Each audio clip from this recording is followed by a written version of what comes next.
CRPF tradesman जो 9212 पदों पर वैकेंसी निकली, उसमें एक पद है गार्डनर यानी कि माली। माली की क्या ड्यूटी होती है, ट्रेड टेस्ट में क्या पूछेंगे, उन्हें राइफल मिलती है या नहीं, माली कमांडो बन सकता है या नहीं, इसी प्रकार के सारे सवालों का जवाब लेकर इस वीडियो में आया हूं। जय हिंद दोस्तों, मैं हूं Joginder commando, physical trainer fitness coach. आप सबके अपने यूट्यूब चैनल जोगिंदर कमांडो पे हार्दिक स्वागत करता हूं। तो दोस्तों, स्वस्थ रहो, मस्त रहो और इसी प्रकार से चैनल पे प्यार बरसाते रहो। दोस्तों, अगर आपको वीडियो पसंद आए तो वीडियो को एक लाइक जरूर कीजिएगा। अगर आपने अभी तक हमारे यूट्यूब चैनल को सब्सक्राइब नहीं किया तो चैनल को सब्सक्राइब कर लीजिएगा और बेल नोटिफिकेशन को ऑन कर दीजिएगा, जिससे कि भविष्य में इसी प्रकार की इंफॉर्मेटिव जानकारी आपको सबसे पहले मिलती रहे। तो दोस्तों, वीडियो शुरू करते हैं। तो दोस्तों, जैसे कि आपको पता है कि सीआरपी के अंदर सीआरपीएफ ट्रेड्समैन में एक पद है माली। काफी दोस्तों ने माली का पद के लिए अप्लाई किया होगा। अब उनके मन में एक जागरूकता होगी या उत्सुकता होगी, यानी कि जानने की कि वो क्या ड्यूटी करते हैं, उन्हें बंदूक मिलती है या नहीं, उन्हें फैमिली परमिशन है या नहीं, उन्हें प्रमोशन मिलेगा या नहीं। इस प्रकार के सारे सवाल उनके मन में हो रहे हैं। तो आप वीडियो को शुरू से लेकर आखिर तक देखिएगा, आपके सारे मन के सारे सवाल जो हैं इसमें डाउट क्लियर हो जाएंगे। तो दोस्तों, सबसे पहले बात आती है कि गार्डनर यानी माली की क्या ड्यूटी रहती है। देखिए, हेडक्वार्टर्स के अंदर जो है कि उसकी सुंदरता को बनाए रखने के लिए पेड़ पौधे उगाए जाते हैं। उनके पेड़ पौधे का रख रखाव और उनके अंदर किस प्रकार से पेड़ पौधे को लगाए जाते हैं, उनका कटाई छटाई, इस प्रकार के सारे काम जो है माली की ड्यूटी होती है। अब आपके मन में सवाल होता है कि माली की क्या ड्यूटी लगती है बंदूक के साथ। तो जी हाँ, माली की बंदूक के साथ नाइट ड्यूटी भी लग सकती है और जरूरत पड़ने पर उन्हें फिक्स ड्यूटी भी दी जा सकती है। दोस्तों, अब बात आती है कि माली की ट्रेनिंग कैसी होती है। तो देखिए, एक जीडी के जवान की जितनी ट्रेनिंग होती है उतनी ही माली की ट्रेनिंग होती है। अब आपको प्रमोशन के सवाल होंगे कि क्या मैं टाइम होने पर मुझे प्रमोशन मिलेगा या नहीं, मैं हवलदार बनूंगा या नहीं, मैं एसआई बनूंगा या नहीं। तो आप निश्चिंत रहिए, ये जो ट्रेड है इसके अंदर आपको डेफिनेटली प्रमोशन मिलेगा।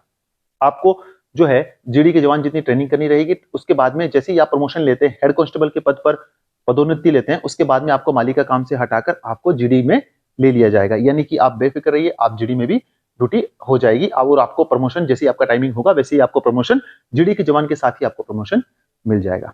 अब आपके मन में सवाल आता होगा, क्या मुझे क्वार्टर्स मिलेंगे, यानी कि जो ग्रुप सेंटर्स के अंदर जो जीडी के जवान और अन्य पदों को मिलते हैं उस प्रकार से माली को मिलेंगे या नहीं। तो आप बेफिक्र रहिए, आपको भी जीडी के जवान या फिर अदर जितने भी पर्सन हैं जिस प्रकार से उनको क्वार्टर्स मिलते हैं, आपके रैंक के मुताबिक जो क्वार्टर आपको ऑथराइज है वो क्वार्टर आपको अवश्य मिलेगा।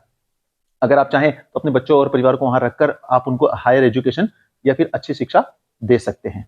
अब दोस्तों, आपके मन में एक सवाल और आता होगा, ये सबके मन में सवाल रहता है कि सैलरी के अंदर तो कोई कमी नहीं है, क्या सैलरी मुझे जीडी के जवान से ज्यादा मिलेगी या कम मिलेगी, क्या ट्रेड के मुझे पैसे एक्स्ट्रा मिलेंगे या नहीं। तो देखिए दोस्तों, आपको मैं बताना चाहूंगा, आपको जीडी के जवान की जितनी ही तनख्वाह मिलेगी, उनके अंदर जो जहां पर आपकी पोस्टिंग है वहां पर जो भी आपकी पोस्टिंग है, पोस्टिंग के अंदर जितने भी आपको अलाउंसेस जीडी के जवान को मिलते हैं, वहां पर जो अलाउंसेस ऑथराइज है वो अलाउंसेस आपको पक्का मिलेंगे।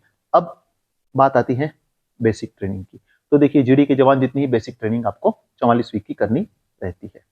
अब आता है कि अगर आप प्रमोशन के लिए यानी कि हायर एजुकेशन के लिए या फिर आप टेस्ट दे सकते हैं या नहीं, तो डेफिनेटली आप टेस्ट दे सकते हैं। अगर आप एजुकेटेड हैं, ज्यादा पढ़े लिखे हैं, अगर आपके पास टैलेंट है और अभी किसी कारणवश अगर आप इस जॉब को ज्वाइन करते हैं तो आप अपने उज्जवल भविष्य के लिए भी कर सकते हैं, यानी तैयारी करिए और आप डेफिनेटली जॉब पा सकते हैं और आप वहां पर जा सकते हैं। अब सबसे ज्यादा पूछे जाने वाले सवाल कि क्या माली भी कमांडो बन सकते हैं या नहीं। तो दोस्तों, जो भी फोर्स है, हर एक फोर्स के अंदर जो है ट्रेड्समैन की वैकेंसी रहती है। तो वहां पर जो ट्रेड्समैन की, देखिए ट्रेड्समैन की कम वैकेंसी रहती है तो चांसेस बहुत कम रहते हैं। तो डेफिनेटली आप जो है कमांडो बन सकते हैं, कोबरा में जा सकते हैं, एनएसजी, एसपीजी और जो डेपुटेशन फोर्सेस हैं जैसे आरएफ है, एनडीआरएफ है, आप वहां पर जा सकते हैं, अप्लाई कर सकते हैं और एक छोटा सा टेस्ट होता है, अगर आप वो पास कर लेते हैं पीआई ट्रेनिंग के बाद आप वहां पर ज्वाइन कर सकते हैं। अब दोस्तों, सबसे बड़ा सवाल आता है कि ट्रेड टेस्ट में क्या पूछेंगे। अब आप मान के चलिए दोस्तों कि जैसे कि सीआरपीएफ ट्रेड्समैन के अंदर आपने माली के पद के लिए आवेदन दिया है, तो माली के पद के अंदर जो माली की ड्यूटीज होती है, यानी कि आपको सामान्य तौर पर पेड़ पौधे कैसे, देखिए सबसे पहले सवाल पूछा जाएगा कि दिखाकर ये पौधा किसका है, ये पौधा किसका, ये पौधा किसका। तो आपको पता होना चाहिए कि ये नींबू का पौधा है, ये जामफल का यानी कि अमरूद का पौधा है, ये संतरे का है। इस प्रकार से साधारण नॉलेज आपको होनी चाहिए। किस पौधे को किस प्रकार की खाद दी जाती है, ये आपको ज्ञान होना चाहिए। साग सब्जी के नाम और उन्हें क्या कहते हैं, उन्हें उगाने के लिए कैसा एटमॉस्फेयर होना चाहिए, क्या ध्यान रखते हैं क्या नहीं, इस प्रकार की सारी जानकारी आपके पास होनी चाहिए। अगर आप इस प्रकार की जानकारी पहले से लेकर आएंगे तो डेफिनेटली आप आराम से टेस्ट को पास कर जाएंगे। अब दोस्तों, आपके मन में इसके अलावा भी कोई सवाल बाकी हो या फिर आपके मन में कोई सवाल हो जिसका कि इस वीडियो में आपको जवाब ना मिला हो, तो आप कमेंट बॉक्स में कमेंट कर दीजिएगा। डेफिनेटली जल्द से जल्द मैं आपको आपके सवाल का जवाब देने की कोशिश करूंगा। अगर आपका कोई पर्सनल सवाल है तो आप मेरी इंस्टा आईडी जोगेंद्र कमांडो, अगर आपने उसे फॉलो नहीं किया तो फॉलो कर लीजिएगा और वहां पर मुझे मैसेज कीजिएगा। मैं कोशिश करूंगा जल्द से जल्द आपके सवाल का जवाब देने की। दोस्तों, अगर आपको ये वीडियो पसंद आया तो वीडियो को एक लाइक कीजिएगा। अगर आपने चैनल को सब्सक्राइब नहीं किया तो चैनल को सब्सक्राइब कर बेल नोटिफिकेशन को ऑन कर दीजिएगा, जिससे कि भविष्य में इसी प्रकार की इंफॉर्मेटिव जानकारी आपको सबसे पहले मिलती रहे। तो दोस्तों, अलविदा, शब्बा खैर, शुभ रात्रि, जय हिंद, जय भारत।